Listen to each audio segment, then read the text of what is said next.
double brokers, like especially people from certain parts of the world, they're the best con artists that exist. Man, they can cook a story and create a shell company and tell you, oh, that's my cousin. And what we did is we got a trip lease and he's an owner op. Like they know all the words, right? And some 22-year-old kid popping Zins and drinking monsters in Chicago who wants to go hit the gong for a $500 ripper is like, yeah, man, that sounds good. Yeah. Right. And then they get in the chat and they message the carrier manager. And the guy's got no freight guards. This report looks, dude, I can tell you, I can write the script for you. They know that. And so the worst thing that brokers do is help carriers pass.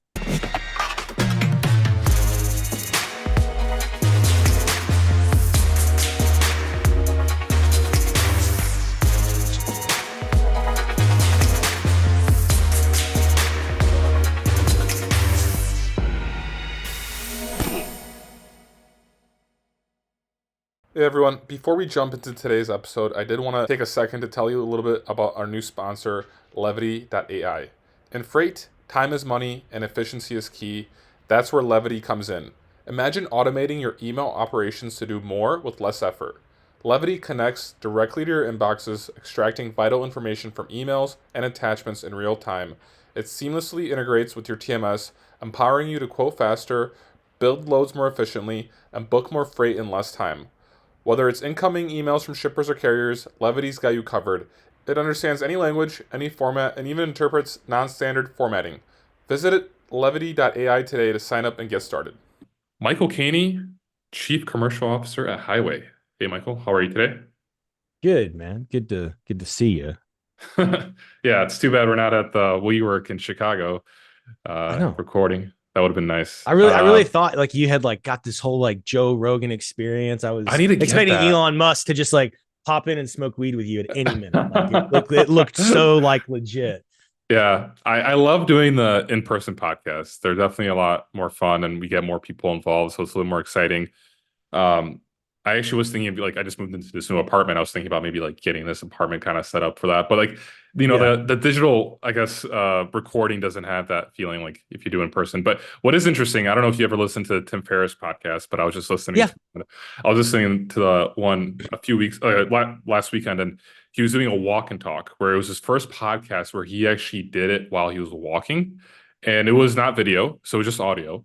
And all he did was, and like he was doing it to kind of like advocate like walking, and because everyone sits at their desk all day, it's like, why don't you just get up and like walk for a little bit? And I like taking meetings walking, so I thought it was kind of cool. I might do that in the future. I don't know, but we'll see. I like to do my one-on-ones that way. Like if I'm doing it with my team and like, okay, I'm going on a walk, like, and I just have to give them a disclaimer, like, hey, I'm either running unless I'm going to be breathing like a fat man, or if you hear noise, like, and it helps, like it helps a lot cognitively. It does. I don't know. I enjoy it. Yeah. There's those studies that show that walking and talking or like actually does like show more brain activity. Like your brain does operate better when you're walking. So there is science behind it. Oh, absolutely. I guess this isn't like a science and health podcast, so let's get into freight. Michael, you've been at Highway for a while now. Highway's been like blowing up. It seems like everyone's talking about Highway, everyone's using it. I've talked to like many brokers that use Highway. Everyone tells me they love it. Like, why do people love Highway? Like, what's going on with that? I think there's a couple of different reasons, and it's funny you say a while. I've been associated with Highway almost 2 years. I've only been here like a year and a half, but you run a startup, man. Startups feel like dog years, right? You get a year into it and like you feel like it's been forever. I think there's a couple of reasons people love Highway. One, our stuff works, right? And you've talked to enough freight brokers and enough, technology founders to know that probably better than 75% of what's out there is either a solution looking for a problem or promises unfulfilled, or maybe a lot of startup people try to tell freight brokers that like they know more than them. Like, hey, we know you've been running this business for 20 years, but we've figured it out. And they go raise money and they go try to shove something down a freight broker's throat. And so I think there's a combination of freight brokers are tired of that, and so our stuff works. Like it works. It does what the customer wants it to do. And so that's from the technology standpoint. But I think culturally, like Jordan launched this company with 3 really specific brand promises. One is be responsive. Two is take responsibility for our mistakes, and three is own the outcome. And so we just try to live in this very high execution culture. And one of the things that we understand, and you know this, right, is brokers live at the speed of their inbox and the text messages on their phone. And fraud lives in the urgency, right? So fraud needs three things: urgency, or promise of gain, urgency, and anonymity. And so because that's where we live in the fraud game, we have to be responsive to brokers. Like we have to work at their speed. And so we try to create a feeling of, hey, man, we're on your side. Like we understand your business. We're going to respond to you when something, with we misstep, we're going to own it. And if we can own the outcome on something, like the release of our Outlook plugin, that's a problem that we saw brokers having. Like we can own the outcome on that. We can fix that. And so we just look for places where we can own the outcome and take a lift off a broker. And so my hope is that the reason people love Highway is because it's as much about an experience that they feel from us as it is the way the technology works. Yeah. And, with fraud, I guess, being like what everyone talks about these days in logistics, the scammers are getting more and more creative. It's something that you got to be adaptive as a company to kind of figuring out, being proactive and kind of realizing what's happening next. Like what has happened, I guess, or what kind of changes have occurred in the last few months in terms of scams that have that Highway's been looking at to kind of prevent and make sure that your technology is actually preventing those. Yeah. You mentioned adaptive, and it's a really important word. And it actually, adaptive, outside of like Webster's dictionary, it actually carries a lot of meaning in cybersecurity and threat monitoring, right? And so Highway, people call us an onboarding product, and we do some of that. Like we would say onboarding is a feature of what we do, Paul. What we really do is create motor carrier identity and have a full comprehensive solution on identity and access management. And so there's three pillars of identity and access management: authentication, authorization, and capability. You can't do that at one single point in time. It has to be adaptive, because fraud vectors adapt and change. So you asked what changed, right? And why Highway has to be adaptive. And it's a combination of a couple things, right? One is looking at digital activity and physical activity, and two is like listening to the community, understanding. Like there are really good humans that track, and I mean there's probably 10 people in this business that are really good at it, and so we just listen to them and try to proactively identify vectors. So adaptive, right?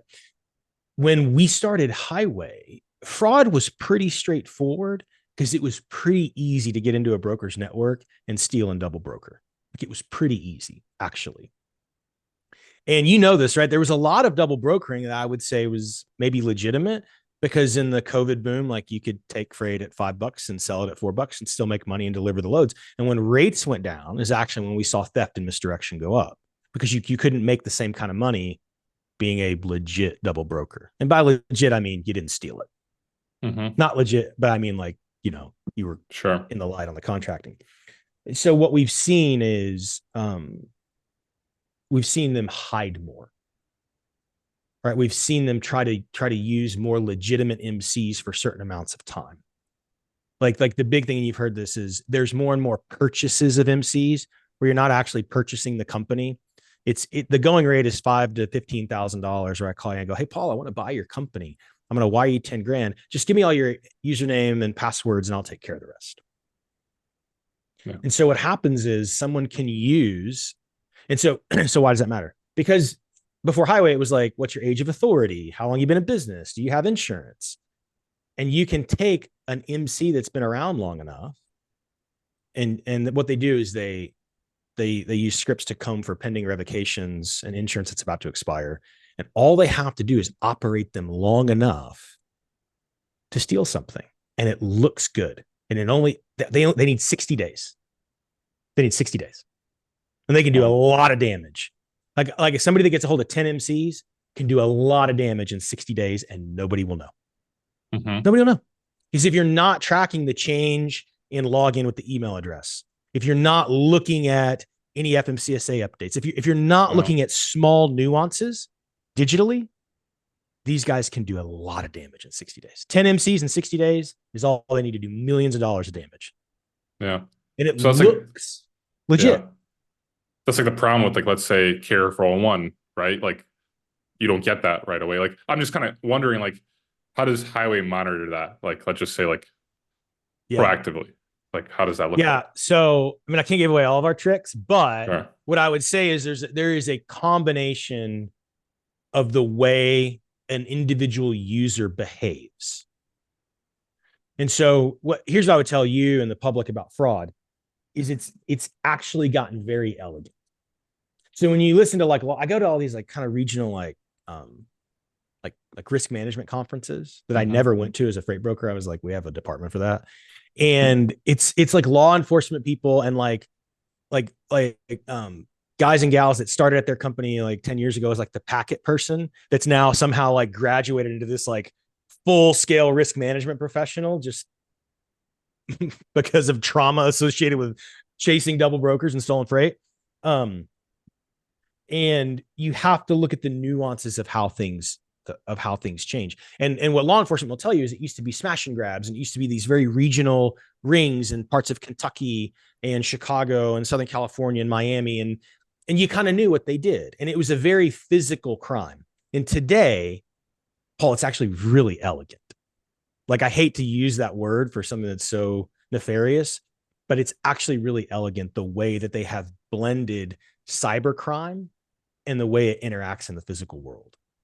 And so at highway, what we have to do is look at all of the patterns that are associated with the way trucks physically behave, because we can see that, and the digital activity. And so what I would say is there are behavior patterns between digital and physical movement that are indicative of fraudulent behavior. And so there's rarely like this is absolutely a thing. It's more, we look at signals. So we look at associations, fraud alerts, insights, changes in contact. There's a variety of signals we look at. And what we kind of tell brokers is like, when there's a lot of noise in the signal, you just need to walk away. I don't need to tell you with 100% certainty this is bad. I can tell you that legitimate operators don't have this much noise in the signal. And you just need to go find something else. You know what I'm saying? Yeah, that does make sense. Hey there, amazing listeners. If you're enjoying what you're hearing on our podcast, we need your support. It will only take a moment, but it would mean the world to us. Please make sure to hit the like button on this video, subscribe to our channel, and don't forget to share with one of your friends that would enjoy our content. Your engagement helps us reach more people and bring more awesome episodes to you. Thanks a million, and thanks for being part of the podcast community.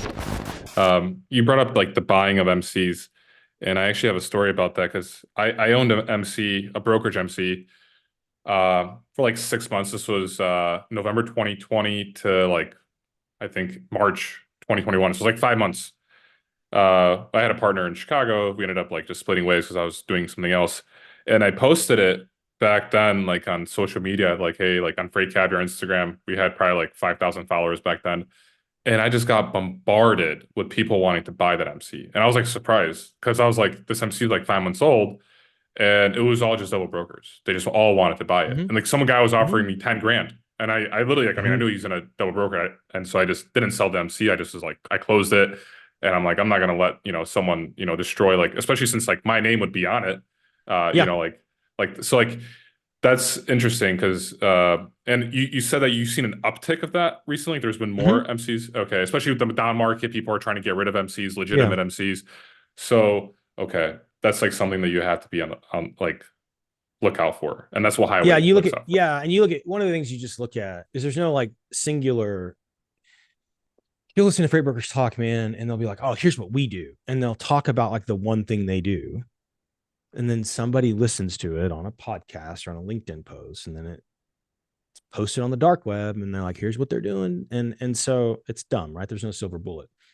You have to look at it at a combination of things. But one of the things I can tell you is the criminals look, and Jordan's told the story publicly, they look for anomalies in data that they can exploit. So like somebody downloaded 3 million addresses from the FMCSA, right? And you have a technology company, you know this, right? Christian probably generates scripts to correct obvious typos, right? Somebody will accidentally put a 1 instead of an I in Gmail. Right? Oh, okay. Well, there's a script to kind of autocorrect those things. Like people do that. It's known. What these cats did was they downloaded like 3 million addresses and ran these massive scripts to go, to detect what the email address probably should be, because the owner of the trucking company doesn't care if it's correct at the FMC. Like, they don't care. It means nothing. It's a I got to do my MCS 150 form. I got to register, and then I don't think about it for 2 years until they make me do it again. They don't care. They don't care with the truck count. They don't care. And so these guys like corrected a ton of email addresses and then went and tried to register the correct email address, and were successful. The most corrupt data set that we deal with at Highway is the FMCSA data. Wow. The last time we got the file from the FMCSA and we started reconciling the changes in the deltas, by 10 o'clock in the morning, we had 60 open cases from carriers, because if a carrier has a claimed profile on Highway, we let them know about changes. We go validate that with them and for them. And we had 60 open cases in 2 hours, and I didn't change my number. I don't know who did that. Wow. That happens every day, every single day. Hey, I didn't change my banking information. So hey, I didn't. I just want to get this like straight, just so I could make sure I understand it. So let's say these scammers, they contact FMCSA to update like emails and phone numbers, so that in the FMCSA registry, it shows the scammer's number or email address, so that like when let's say they want to scam a broker or something, it would be as if like that's like the correct information. Yep. That's what's happening. Okay. Yeah, because Highway has about 500 brokers, right? And so we don't have them all. We have a lot of them, and we've grown. And we'll add another few hundred this year, but we don't have them all. And most brokers, most brokers that don't have Highway don't use a decision matrix. They use a very linear. They're looking at age of. They're checking boxes. They're using signals the same as we, but they're not looking at the interrelated nature of the signals, right? And so, authority, insurance, et cetera, call the number on the FMCSA. They call the number on the FMCSA, and criminal jerk number 7's like, yeah, man, it's me. Okay. Wow. And then when the load gets stolen, the carrier rep's like, I mean, I called the number on the FMCSA. Yeah. Like, it's that easy, dude. Like, it's literally that easy for some brokers to get scammed. Like, if you're listening to this and you're a freight broker, do not validate against the FMCSA. Like, just don't trust it. And it's not right. Carrier 411 gets its data from the FMCSA, right? Well, look, I like Darren's business. Yeah, I mean, I used to use Carrier 411 all the time. That's the only thing I used when I was a broker. So I'm just curious. Yeah, Carrier 411's great. I'm just saying, like, you have to do additional validation. I mean, there's information in Carrier 411 you can look at. You can look at miles versus inspections. Like, the state inspections are nice. Yeah, like Carrier 411 is a really complete data set. You just have to do a lot of mental stuff. Sure. Like, if you're looking at Carrier 411, you have to be you or me that just knows what to look for. Like old school brokers, it's like in the Matrix, like when you just look at the green code and you just see things. Like, you can't. What I tell people is you can't train people fast enough, because it's not one-off instances anymore. Like, in a 7-day period, we'll have 300 users from 30 different countries try to access carrier profiles and Highway and fail. 300 users, 30 countries in a 7-day period. We'll try to gain control of a profile in Highway and fail. But this is a 7-day period. So you can't look at 411 enough to keep up with it. Yeah. When you say they try to gain control of a profile, they try to make it like their profile. Like that. So let's kind of talk about how Highway works, right? Sure. When people ask me, I mean, every single demo I do, how many carriers in Highway? And we say, well, all of them. How many restaurants are in Google? All of them. How many houses are in Zillow? All of them. Because we're not this old kind of point solution where we rely on carrier signups. It's out there. Every DOT number, every IMS, it's out there. We consume it and we build a shell profile. So, like, if you buy a house in the United States, I think you've got properties all over the world at this point, but if you buy a house in the United States, I have one you can go to Zillow in the States. Sorry. Go ahead. Well, there you go. but you can go to Zillow and you can look at your apartment. And it's going to tell you all kinds of things. It's going to tell you when you bought that house. It's going to tell you the last guy that bought it. It's going to tell you the tax appraisal. And Paul, you've never told him anything. But you can claim that property in Zillow and say, this is my house. And Zillow is going to challenge you and ask you certain questions to prove that you're the actual buyer of that home. That's how Highway works. You have to come and say, oh, I am this trucking company. And we're going to go, prove it. and we have 80 different ways that we can challenge based on information that we see, not based on anything the carrier tells us. They have to satisfy the challenges, and it's adaptive and it changes. Because what happens is somebody will get into highway and then they tell all their buddies, oh, I figured out how to get into highway. No, you didn't. Like, part of what we want is for every bad actor to come sign up in highway. Okay.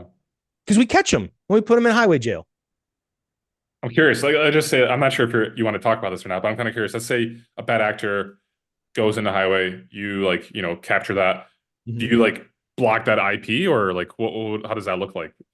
Or do you not want to talk about that? No, we can absolutely talk about it, because if you're a broker, you can go look, right? You're going to see, so highway, there's a badge in highway, and it's a little H. You've seen it, the highway shield. And it's gray, which means the carriers never claim their profile. It's yellow, which means they successfully claim their profile.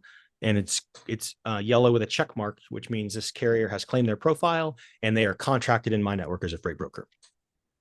There's a ton of people that have claimed their profile and have lots of negative, what we would call insights. And a broker doesn't even have to make a decision. They just fail out of that broker's network. It's all automatic. Like, oh yeah, you claim this profile. You're definitely Joe's Trucking, and you definitely double brokered 6 loads, and you definitely have a brokerage at your same address, and you definitely have only ever accessed this profile from Serbia. Yep, this is definitely you. You're definitely not someone anyone should do business with. So we're just going to automatically fail you out of hundreds of brokers. Thank you for coming to highway. Like, that's how it works. Yeah. Okay. So I'm curious for the brokerages and trucking companies that have the same address.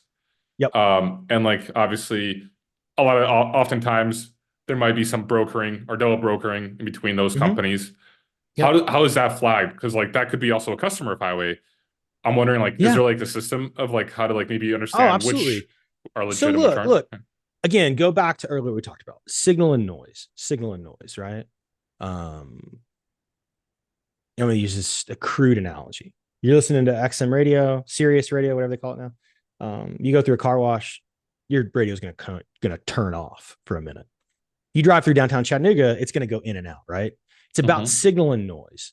So if you pull up a company and they've got 100 trucks and their only insight is brokerage at same address, you're going to go, oh, that's legit.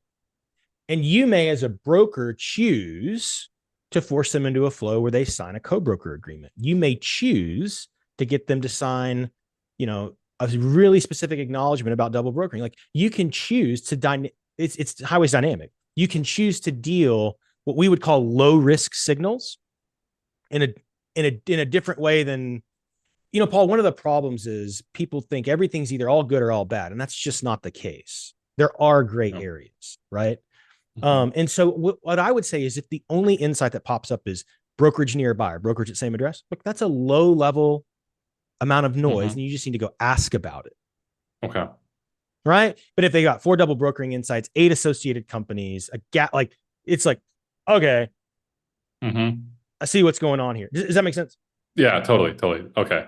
Got it. What the kids put on your Instagram, red flags. That's what my kids do, red flags. I'm in my 40s now, so I'm not cool anymore. But it's just, you're just looking for red flags, man. Yeah. Yeah.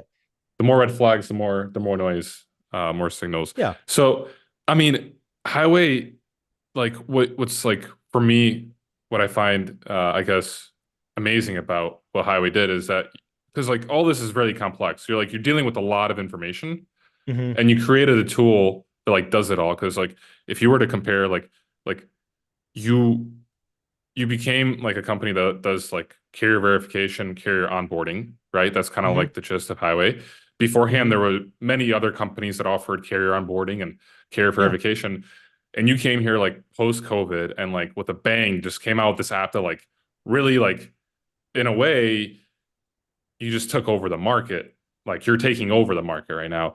But it's also when we talk right now, there's a lot of complex issues that you're fighting. You're not this is there's a lot of stuff going on behind the scenes that Highways is doing nonstop. That must have been. I mean, what I would say is the thesis of highway, the place we get to is the same as when we launched it. You should interview Jordan. He's one of the most amazing human beings I've ever met in my life. And he started Highway after running Triumph Pay, right? Mm-hmm. So running a payments business where he's like has a like legal and fiduciary responsibility to get things right. Like Triumph Pay was owned by a bank. Like you can't mess that up, Paul. Like we do bad things to you in the United States if banks mess up, right? So one of the things that was incredibly important is the integrity of a user table. Who's the user? Who am I paying? What's going on here? And so, in every other aspect of the world, we do basic KYC, know your customer, know your business, right? You go fill out a mortgage, you got to answer questions. And so in the payments world, what you see is the downstream effect of corrupt user tables, really basic lack of identity. And so what Jordan saw is I can't solve this going up. I got to go solve it a different way. I got to start at the top. I got to start at how the carrier first engages in any digital experience. Then everything flows down from there. And so the whole launch of Highway wasn't really to go do onboarding and insurance monitoring. But it wasn't like, let's go be a better onboarder. Like that's not hard. That's actually really easy. Like when you access Google and Calendly, like that's how easy onboarding is. All that data is there and it just kind of flows through. Like that's how easy onboarding is. What's harder is to do the verification of, is what's there true? So that's the problem we set to solve. And man, it was worse than we thought. Like there are things that we thought would solve the problem. Like we have ELD connections. Like that's a known thing now. And we thought that would be a very magical solve. And what we've actually learned is it's now just another fraud vector. Like there's carriers that'll go, and we have them now. We have a whitelist and a blacklist of ELDs, but they'll go try to create fake ELDs. Or they think it's like Netflix, man. They'll share ELD accounts. Yeah. Like all you got to do is just enter an ELD in Highway and you can get in. Like they think we're that stupid. No, we see you. Like we caught you. You can't have the same truck tracking on 4 carriers. Like you can't do that. You can't do that. Like, I mean, scammers and people that are in this industry, like doing bad things, like they're always finding ways to, circumvent like whatever there is that's blocking them. So it's kind of interesting. So like right now, is there anything that's like Highway is like looking at and it's like, or getting like hearing about that is kind of like worrisome, like something new? Cause like you did mention like the ELD stuff and that's something I've heard recently as well, but that's been going on for a while now. But like, is there something that like brokers right now should be aware of in terms of like, oh, is there like a new scam, anything like that? Or has it more or less like kind of like calmed down like recently? Yeah, I think, well, I mean, the scams are out there. Like, I mean, if you want to get a really comprehensive bulleted list, I mean, go look at what Chad Eichelberger, president of Reliance, posted today. He's got a really good summary of kind of the big scams right now, the identity theft, right? What I would say, what brokers need to be aware of. The broker's biggest problem today, not biggest problem. Let me think about how to say this, Paul. The thing that brokers do to compound their problems is they try to help carriers pass. So for years, and I was a freight broker, so every system that's out there, I've used it, like literally. And for years, what we dealt with on the carrier floor is carrier managers was how do we get this carrier to be certified? Like that was the goal, is to actually get the carrier certified. And what we're saying is, hey man, like that's actually not your goal anymore. Like they know that that's your behavior pattern. And you've dealt with this, man. Like double brokers, like especially people from certain parts of the world, they're the best con artists that exist. Man, they can cook a story and create a shell company and tell you, oh, no, that's my cousin. And what we did is we got a trip lease and he's an owner op. Like they know all the words. Right. And some 22-year-old kid popping Zins and drinking monsters in Chicago who wants to go hit the gong for a $500 ripper is like, yeah, man, that sounds good. Yeah. Right. And then they get in the chat and they message the carrier manager. And the guy's got no freight guards. This report looks good. Dude, I can tell you, I can write the script for you. They know that. And so the worst thing that brokers do is help carriers pass. And so when we first built the customer success team, I got a ton of those emails. Hey man, how you help this carrier get through? And my response was, you don't. And then it was like, well, what do I tell the carrier? I was like, you don't tell them anything. You tell them they don't pass. No is a complete sentence. No is a complete sentence. And the biggest problem that we fight is people that are either trying to be helpful or trying to be heroes and look good that go out and talk about this stuff.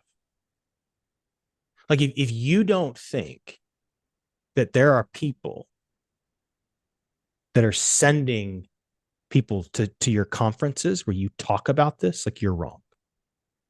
If you don't think this is multi-million dollar international crime, you don't think that they're trying to embed people in your office, if you don't think that they're not offering gift cards and payments to gain access to things because we've made it harder, like, you're wrong.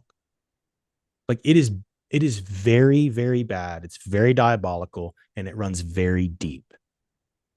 And they catalog it and they screenshot. They will listen to this podcast and listen for me to expose a vulnerability. 100% guaranteed, especially with your audience. Yeah. I have a lot of scammers. They will listen to this podcast. They will share it. They will try to figure out if I say something that they can expose. And I'll be intentionally vague because of that. Yeah. Like, I've turned users off for sharing screenshots. Like, you're not helping. Like, you cannot trust this carrier who's trying to figure out how to make their profile look a certain way so they can get through. Like, think about that. Yeah. And so, man, we could talk about all these different scams all day long, but I would say the biggest problem is allowing bad actors to gain intelligence. So here's what I fully believe with all of my heart, that there are companies that have built really good, legitimate looking shell companies. And they've papered up their associated MCs and they've made it look really good. And I can see that they operate on foreign soil. And the only way that cargo theft can go up 2,000% in 12 months is if there are enough actors with access to load information. I mean, Paul, they know where it picks up, where it delivers, people on the dock. They know the hours of the facilities. You don't gain that level of intelligence by like double brokering one load. You have to be in the network for a sustained amount of time. Then you have to share that intelligence with a whole list of MCs you're holding just to do bad things with. It's that big. And so what I would say is, like, man, you're right. There's a ton of stuff that runs in the background. And we have a fraud channel on Slack that's just lit all day long, where we're just looking at different vectors. Please don't make my job harder. Please don't tell the carrier how to pass. Don't do that. Yeah. Like, that's what I would say. That's the big brokers are their own worst enemy. So I'm also curious. Don't post all your loads on the internet. Stop posting all your freight on the internet. Yeah. Stop doing that. But let's say there's like a new like scam ongoing and people like, want to like kind of like be vocal about it so that people could understand what's going on and maybe prevent it in their own company. Yep. Do you think people should stop like being so vocal about that? Like, what's going on? I think they should publicly. I think those are closed private conversations. And I think you have to be, vague. Right. I think like what Chad did is very appropriate. Let's talk about pilfering. Let's talk about intervention, or not intervention, fictitious pickup, right? Where they're trying to intercept, right? And maybe the driver doesn't know, he's not in on it. Right. We can talk about all these things, but when you get really specific about MC numbers and how, and then somebody is like, well, here's how smart I am. Here's how I prevent it. And here's what you do. Dude, it's just like, you've just given them the keys. That's the problem. Is like, somebody will post information and then you'll see comment sections everywhere where somebody's like, I want to be a hero. Look at me. Look at how smart I am. I'm going to tell you what we do to fix all that. Like, don't do that, because that's what they're looking for. Okay. So we've done that. Does that make sense? It does make sense. It's like if your house got broken into and you're like, well, here's what I did to protect my house. I have this keypad and we do this thing. And it's like, oh, now I know how to get into Paul's house. I know all of the things I have to be to rob Paul. Why would you do that? Yeah. Okay. Because like one of the reasons I'm asking is because like in our newsletter, like when people present us like with information, like we tend to like kind of write up about it and like also kind of offer like tips and solutions because we think that's like the right thing to do. But it seems like it's better to not be like so like vocal about it, right? No, man, I think your newsletter, from what I've read of it, I think the tone is really helpful because like there are things that you and I talk about that we won't record. Like that because we're trying to solve it, we're trying to understand things. And so I think the number one thing you can do when you're dealing with it's just nefarious people is just always be curious. Like we'll find something in the next 7 days will happen that we didn't know was going to happen. Sure. Like this isn't public yet, but we're going to shut off 9,000 carriers in the highway this week. I'm going to shut them off. Wow. Because we've been watching patterns and like we now know enough to know these 9,000 entities are probably operating. And so we'll put them in a holding tank. And if those carriers want to come and do some things to try to self-heal, but we've got traps that they've got to run. Okay. And then the grand scheme, it's only going to affect a couple thousand connections across freight brokers. Like freight brokers may not feel it. So like Paul, what we solve for is 3%. Like 97%, like we've got it. But it's that 3% that costs you a few $1 million. We're only solving for a very small subset of the freight market. Sure. I'm kind of curious because like with all this data that you have you noticed like the various pockets of like nationalities running like certain batches of MCs and like the interconnectedness of them, the groups? Like that'd be so fascinating to see. Yeah, we have. I hesitate. Again, here's the thing about sharing. If I say that there's a lot of activity from Moldova, some freight broker is going to say everybody in Moldova is bad, and that's not the case. What I would say is that look, let's just be really politically incorrect for a minute. Convenience stores, dry cleaners, donut shops, right? There are nail salons, right? There are businesses in the United States that have and are great for first generation Americans that want to legally immigrate to this country and do well.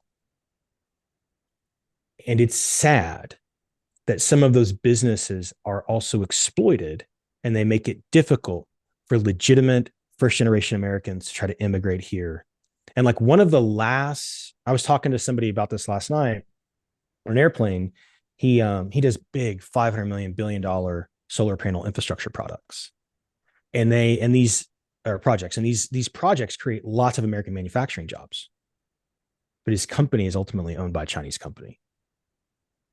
So the government is tightening up. And so it's this give and take, right? Like you want to create American manufacturing jobs, but you don't want to benefit, right? So how does that relate to trucking?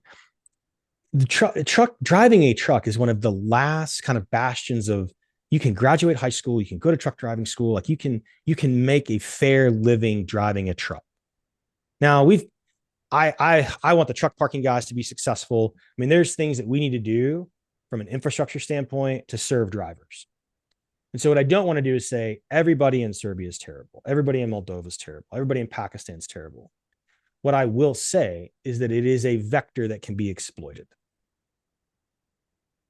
Right? There's enough cultural familiarity. And maybe you can explain this better than I can, but there's enough cultural familiarity where people that are not doing bad things can be influenced to do bad things, or can be influenced to give information that help other people in that same geographic proximity do bad things. Is that fair? Does that make sense? Yeah, of course. It's like in the United States, when we talk about gang violence or gang problems or inner city things, you have kids that become a product of an environment. They didn't ask for it. They were kind of born, and it's all they know. Right. Yeah. So just think about, here's what I tell my own kids. If you spend enough time and proximity to something, it's going to change you. Totally. So when I think about time and proximity in any geographic area where there's cultural familiarity, where things are bad, there is a high propensity for risk. There's a lot of opportunity. And so I don't want to like say in depth, like with certainty, that here's the deal. What I would say is there are pockets of the world where it's really hard to tell if somebody's good or bad. Yeah, definitely. And we're talking about lots of digital activity, hundreds of MCs at the same IP address. Wow. I would love if Highway shared that data, just because it would be really good content, but I also understand why there's a reason to like keep that inside. And okay, and I think there's a way for us to think about, and here's what I will commit to do, especially for your audience. Like, I love the things that you talk about. I think you serve a portion of the North American freight market in a way that a lot of other voices don't. I would be interested to try to help tell the truth and to try to help good people stay good and be aware. I think there are people that get duped into Breaking Bad that don't mean to. Yeah, I really do. I think a lot of what we saw was when the freight markets cooled, there were people that they didn't know how to run a business. They got into it. I mean, Paul, you've seen the MC starts and right. Yeah. And then all of a sudden, like they had to make money. And I think in the interest of survival, they did things they probably wouldn't have done. Like, I really do think that. Yeah. I've definitely seen that as well. You were just at a risk management conference now, right? In South Carolina? Mm-hmm. Yep. Okay. I'm wondering, because like, like everyone kind of has like problems or voices issues towards like the federal government, FMCSA for not doing enough. Has the federal government done more in recent years? Like, have you seen any interest from their part? Like, how has that been? And where do you see maybe like the future lying in terms of like, will there be more interference or like more, I guess, help from the government? And okay, well, now you're going to get into my progressive conservative principles. But like, what did Reagan say? Like, the worst sentence in the world is, "I'm from the government and I'm here to help." Mm-hmm. Every time I see some social media post about we obey the law, we're going to get the it's like, I just kind of roll my eyes and go, okay, man, like keep waiting on the government. Like it's not an issue that's going to get anybody elected. It's not. Yeah. Okay. Like nobody's going to watch a TikTok of Dan Crenshaw talking about cargo theft, but they'll watch a video of Dan Crenshaw railing about banning TikTok in America. Like, this is the world we live in. So is the government doing something? I don't know. Maybe it's one of the most under-resourced divisions. That's why I hate this, like, roadside inspections as a magic bullet. You probably know legitimate carriers that have lost business because of that ridiculous rule. It's an important data point. It is a very important data point. But there are other ways to allow a carrier to prove who they are than just, you haven't had enough inspections. Like, Paul, there's like 200, 300 inspectors. Like I saw something recently. Let's get the community involved and get inspections. Like, okay, let me know how that goes. This isn't going to get anybody elected. It's not going to make, like, the Wall Street Journal is going to write a headline to throw the U.S. Postal Service under the bus. The U.S. Postal Service over the last year, because I've helped them with this, has undertaken so much work to improve what they do. The Journal's not writing an article about that. So what I would tell you is the government going to help? Probably not. Because no one's going to get elected and it's not going to be a headline. And that's truly what I believe. Yeah, that makes sense. Now I'm on some list. No, that was good. Well, Michael, I got to unfortunately wrap it up. I'm actually running behind in a meeting, but that was a great talk. I really enjoyed this. We'll have to do more of this. Well, if you ever want to join us on FreightCon Friday, I'd love to have you on the live show. Dude, I love Freight. That's a fun show. I actually quite enjoy the banter of that. Of that show.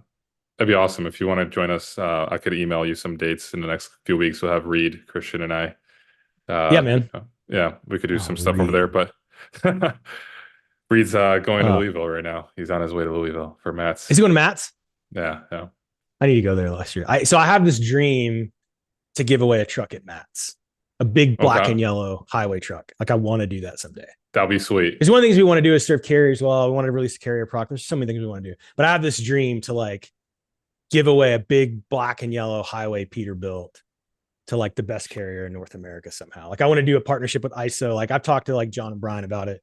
That's my dream. Someday I'm going to give away a highway truck at Matt's. I'm going to do that. That's awesome. I love that. Yeah. And if you do that, we'll definitely talk about it on Freight Caviar. Yeah, we have the same colors. Maybe we'll put Freight Caviar on it. Like, maybe we can do like a big partnership thing where, like, I put my sticker. People that love truck drivers, like, get together and, like, give away a Peterbilt. every year at Matt's. I would actually love to figure out how to do that. That'd be amazing. Michael, I truly enjoy this conversation. You're a brilliant person, so smart. I just love talking to you. I feel like the way you just put everything together, you make it like it's easy to understand, yet it's like complex problems. And I truly enjoyed this. So thank you so much for taking your time. Man, I had so much fun. I'd love to do it again. We can chop it up about freight. There's good things to talk about other than people stealing shit. We should talk about that sometime. Well, I'm definitely up for that, and I'll probably be seeing you at TIA in a few weeks, right? Yeah, absolutely, man. Let's make some time to get together at TIA. Cool, awesome, sounds good, buddy. Michael. All right, man. Take care. See ya. Thanks for tuning in to the Daily Freight Caviar podcast. If you enjoyed the podcast, or if you didn't, leave a review. Let me know what you think. I appreciate any feedback. If you'd like to have more Freight Caviar content, go to freightcaviar.com and subscribe to my email newsletter.